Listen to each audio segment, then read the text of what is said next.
na sa mabunu no ahwehwe wono daache de ama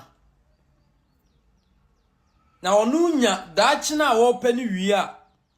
ehon wo ba kire sa mabunu na na di nachi ebre eboasa ne nsa beka wono daache ne se omo nya nyansafo mo yanka bibi nkire mo Ghana politicians ebre bi duri kuro ani yatimu ewo hai upi obi fi se wayeyi yes me koye credit obi ka kire me se na aka some few days ya me atoaba ena abatu nkomo ya akopie ho obi ka kire me se somebody am sorry am no munya sika ni bidi na mo keka nsem hu ni kire yen na minim MPP pani bia 10 peswa say even credit ana jeto bundle minya bida enso nipa na ye no omoti mantam de ahye omutiri mu say ya wo TikTok na ye dede nko ade ya ye yi ne NDC mabunu ati media yi so ka no nyame anim ne ye eto da na ye de bia ye sede but even wo bi kura abusia for me mamu nyina mo akwaba ediba Ghana nsem TV so but mo de so be like video na be subscribe to the channel no turn on notifications say be next time videos of this nature ba also nsa ebitima kabi na so watch the wadwen or comment section wasa say the munim ne femi Mr. President na me wasa me besom na if by chance de me ye ofe na person boan Regr3t through number na wasi ono adaroma nsabeka na news today so ya nyina akoso ni beso pa so. Now, another day, I came across a video and I'm watching on social media, and it took me barely 4 hours to watch the video over and over again. Now, me share video no, I decided me for free when say politicians are disappointed Ghana mabunu. They be make say when you earn the goodwill of the people and you fail to acknowledge the fact that you've won the goodwill of the people, as a result of that, you have to be so much principled with it, they will rebel at the right time. In Kadia Nebe, I will say, youth of it, like youth or mind bimu, I don't more rebel politicians, not of a sudden, their wishes and their demands or the thing that they dream that they come to reality are only things of disasters. It's very, very worrying. It's very, very worrying. You see, politicians are supposed to serve as the bridge between the highest power and the ordinary Ghanaian. They are supposed to serve as the voice for the people.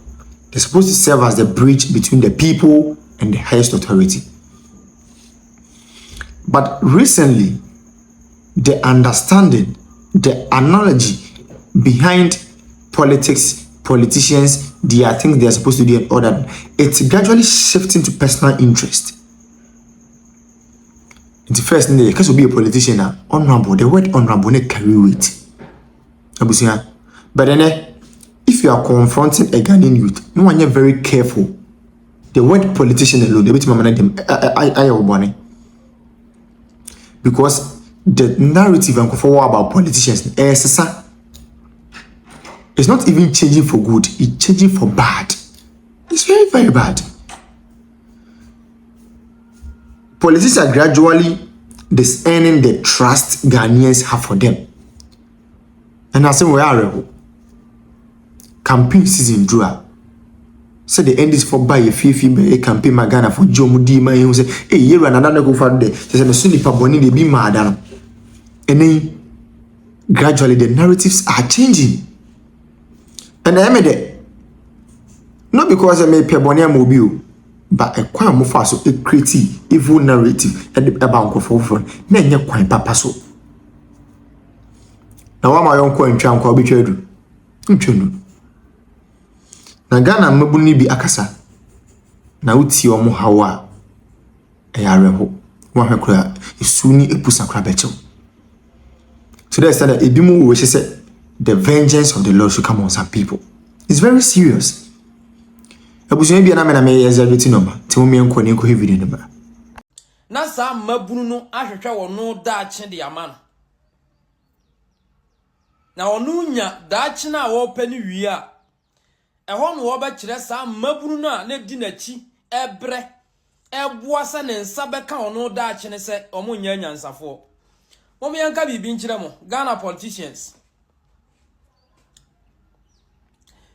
ebrebi duri kuro ani yatimu ewo hai upi obi fi se wa yeye yes me koye credit obi kan kire me se na aka some few days ya me ato aba ena abatu nkomo ya akopie ho obi kan kire me se somebody am sori am no munya sika ni bidi na mo keka nsem hu ni kire yen na minim MPP pani bia 10 peswa se even credit ana jeto bundle minya bida enso nipa ne ye no omote mantam de ahye omutiri mu se ya wo TikTok na ye dede nko ade ya ye ne NDC mabunu ati media yi so ka no nyame anim nie eto da ne de bia ye se de but even wo bi kura na sabi sa bra wo mfa ho me fore ya manyo sem no na obetumi aya oboafo na wa ye ne tamfo mimisi adan yes ikura mensa no adwuma enkrofo bebira no omo ya NDC fo a omonte politics yase no adwuma ye beye ene ya lusu omo nyina this a one na ete politics yase ene ye hie omo ya NDC fo ne ye de ayese de muntu akuafo ko munye seyo mo de atra baji oman yo mo hu kwan a mo de FM omo te politics yase ye sign no omo emove ti sa de netie na one na want politics yase ne de ohun pe na ne buafu all because of say dwumadi a ye de ye ho be fore ye emabunu diwachi wo hye wo mo bo akese ene tumi abedi wonsa wono dalan krusem okoba ohun han wo o ka kire sa mabunu ya ne wo mu diwachi sa abre ne se ene wo mo nkopa adwumanye na sa abre na sa mabunu wei abie enwuma obia ni wa asabi ko be sori abedi wo wachi na oni campaigner emano sabi ni obedia ka on sori medi wachi ya campaign mi obia ni we hu mi campaign platform bia so me hyame dem ena adwuma MPP aban be ye sade mi si bra ya ansa na me ko secondary school enne me didi mu ma be building engineer eboa mabrabo mu no eno hu na me hwe ye se da bi policy na aban ne de ba ye no ye na hiafo bi no ete se ya ka ya ma ye ni amre anipa ni mate an moa yankasa ye hu ewa abrabo mu a ka ye daachi etetena no eno na encourage ya ne ye hye ye da mu bo aban we ebi ni motimi frame ye watachima ye pese obeka ye ho me ka kiro mo se me wo madwuma because I know politicians me ya madwuma ya wo hen ya pese wo ba ne no ya campaign won samu a wo ka me se me ya madwuma I know politicians because ni aban ne ye ya me classmate fu a sabi o mantimi ammo mo ho so ehye bre akadem no eno na me kire Ghana fu nkwada se ni aban na ye free secondary school policy a ene omukọ secondary school free o te class ya teacher ni mfa ba mewura ho empamu utility base ni school fees no omu hwe so nsu ade na ye mu bi ye nya ne sa omu nua mu bi da achi ase na mimi ni politician for pa enem penimfo ya omukọ toto ma ba MPP wo ho ana bi afro me ya asomasi o me pese okasama me yo bentino me pese okasama me ochina wonne wahunu wo number akoyi ochina wo befre no omfa ti mimi mfa mani to politicians for mamudu bawomianti nini ye woni tirim nini ye wo ba obetumi aya maga na mabunu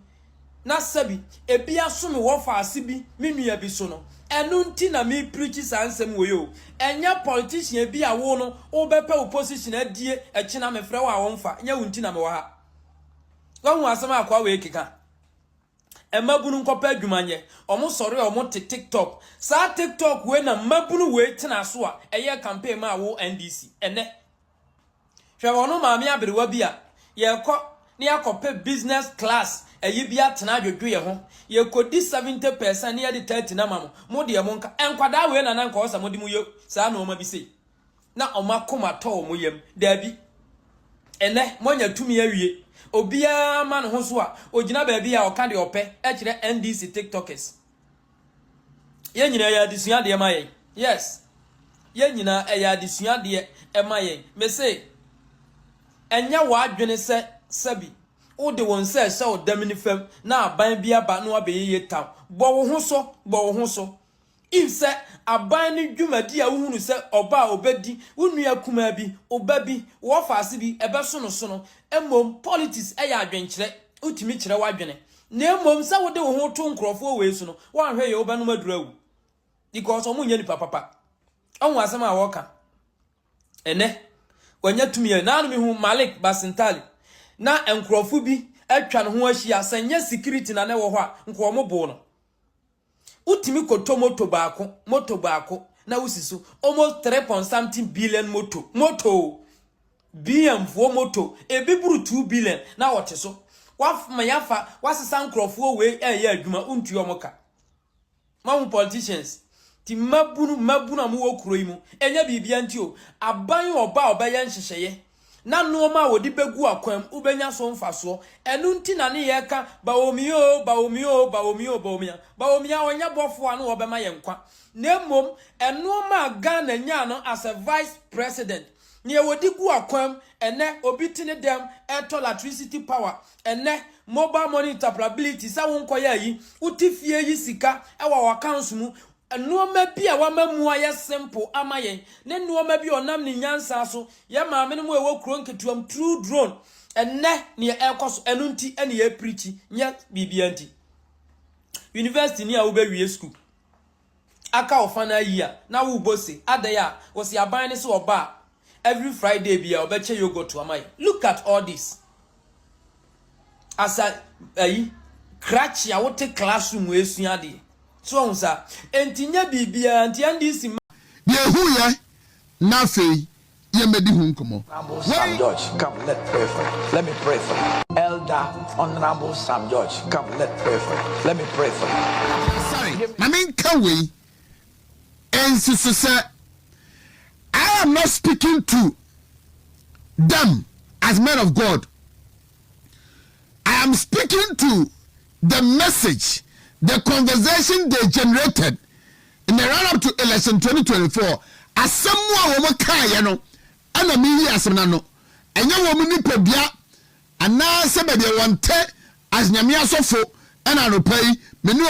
no, and as a menu mania. There be mean to me, yes, I didn't know.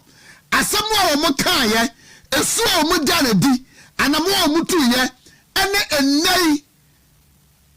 The SCC wa Ghana, some now BCC ya, woman can want some done, the chair say, woman do a Ghana once or be our Ghana more, and not the Omu DNT, and the way Jamo Mayanum no Mumano Mabusha Fonti, Omaka Manu Tumuno. This is what we are going to talk about. A matter of Bishop Charles Ajinasare and Neba, an apprentice of this government. Tis a what if ye Nadia Nanwa done another address or yeah, and some more car. Or how any so on no nice years when you go telephone number. When you go for doing common, they can go for catch him in here. Our room and also ma, I'm a man got to a bar, got a photo of Mahama, and the assistant and other address no, name prince and so and the ACC, now so on to mean Casawaka or tomorrow. As a channel say, Neba. Anya dibra awa Aban yemu neba aye government appointee into okasa enyeyi Dr. Regr3t onu grandpa de wakasa senanado ansai LGBT plus bill no into a law obanante afinifie abesre akọ Jubilee House. Akufuado's failure to assent anti-LGBT bill plus. I will march to Jubilee House. Dr. Regr3t, May 10th, 2024. If you have been any other nine of Busumi, they toss do. Now you have Bob and walk to Aba, no, may more no. ana Dr. Regr3t ebeka asem we John Mahama abadi mampani busome baako busome mienu busome miensa busome nine busome num enya afe ana busome miensa ama enne yewura ni 16th month Dr. Regr3t ayira Africana LGBT plus and fan who bio every side AddoDee awa Aban mu and he's okay AddoDee na fro ordinance bonkuru ni fanya AddoDee enti enne on nante every ni fie enko house bio every side enye na nado ana ye mampani enye